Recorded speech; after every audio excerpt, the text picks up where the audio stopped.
پیارے ناظرین، آج کی اس منفرد ویڈیو میں ہم آپ کو جنات کی شادی کے بارے میں دلچسپ معلومات فراہم کریں گے۔ ہم یہ جانیں گے کہ جنات کی شادی کیسے ہوتی ہے اور ایک سچا واقعہ بھی آپ کو بتائیں گے جسے سن کر آپ حیران ہو جائیں گے۔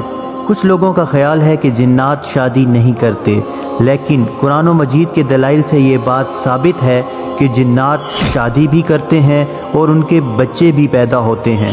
جی ہاں ناظرین، جنات کی شادی بھی انسانوں کی طرح ہوتی ہے۔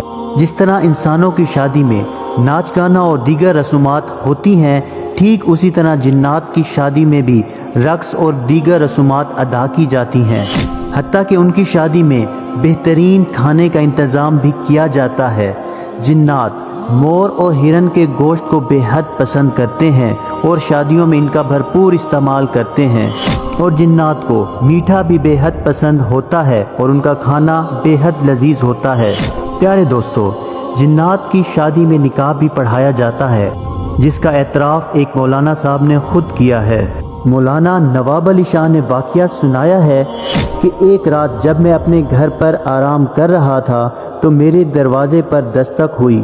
میری یہ عادت تھی کہ میں چاہے جتنی گہری نیند میں بھی ہوں، لیکن جب میرے دروازے پر دستک ہوتی تو میری آنکھ فوراً کھل جاتی اور میں دروازے کی طرف گیا۔ جب میں نے دروازہ کھولا تو دیکھا دو نوجوان موجود تھے۔ میں نے ان سے پوچھا کہ تم دونوں کون ہو اور مجھ سے کیا کام ہے؟ تو انہوں نے جواب دیا کہ مولانا صاحب، ہمارے ہاں شادی ہے اور آپ کو نکاح پڑھانے کے لیے ساتھ لے جانے آئے ہیں۔ میں نے ان سے کہا کہ مجھے معاف کیجیے کیونکہ میں آپ کو پہچانتا نہیں ہوں۔ تو ان دونوں نے جواب دیا کہ ہم پڑوس کے گاؤں سے آئے ہیں اور میرا نام جنجار ہے۔ جب میں نے یہ نام جنجار سنا تو مجھے بہت حیرانی ہوئی۔ خیر، میں ان کے ساتھ چل پڑا۔ مولانا نواب علی شاہ بیان کرتے ہیں کہ وہ مارچ کا مہینہ تھا اور رات تھوڑی تھوڑی ٹھنڈی تھی۔ وہ دونوں میرے آگے آگے چل رہے تھے اور میں ان کے پیچھے پیچھے چل رہا تھا۔ آخر کار ہم اس گاؤں میں پہنچے جہاں پر شادی کا شامیانہ لگا ہوا تھا، جہاں پر خوب رونق اور چہل پہل تھی۔ روشنی کا بھی بے حد خوبصورت انتظام تھا۔ میں یہاں وہاں دیکھ ہی رہا تھا کہ ایک آواز آئی، خوش آمدید مولانا صاحب۔ میں نے اس طرف دیکھا تو شلوار قمیض میں ایک شخص کھڑا تھا جو دولہے کا والد تھا، جس نے اپنا نام سردار مانس بتایا۔ اس نے کہا، چلیے مولانا صاحب۔ جب ہم کچھ دور آگے گئے تو اس نے میری ملاقات دلہن کے والد سے کرائی، جن کا نام شرمت تھا۔ شادی میں بہت سے لوگ شریک تھے، لیکن میں وہاں پر کسی کو بھی نہیں پہچان پا رہا تھا، حالانکہ اس گاؤں کے بہت سے لوگوں کو میں ذاتی طور پر جانتا تھا۔ میں نے دلہن کے والد شرمت سے کہا کہ اس شادی میں اس گاؤں کا کوئی فرد شریک کیوں نہیں؟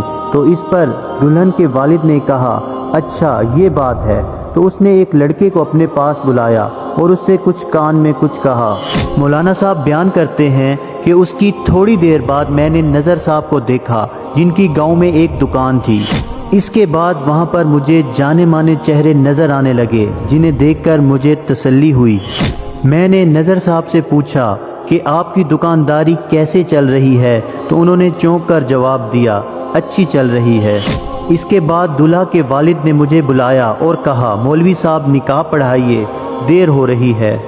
میں نے جا کر ان کا نکاح پڑھایا۔ اس کے بعد انہوں نے مجھے کھانا کھلایا اور اس کے بعد مٹھائی اور پیسے بھی دیے۔ اس کے بعد وہ دو نوجوان جو مجھے یہاں تک لے کر آئے تھے، انہوں نے مجھے گھر چھوڑ دیا اور خود واپس چلے گئے۔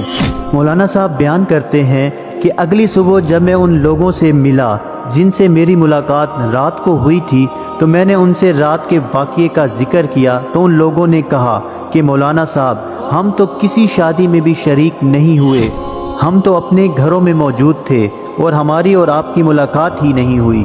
یہ سن کر میں بے حد حیران ہوا اور گھر واپس آیا۔ گھر واپس آ کر میں نے وہ پیسے اور مٹھائی دیکھی، جسے دیکھ کر مجھے یقین ہو گیا کہ کل رات میں نے ایک شادی میں شرکت کی تھی۔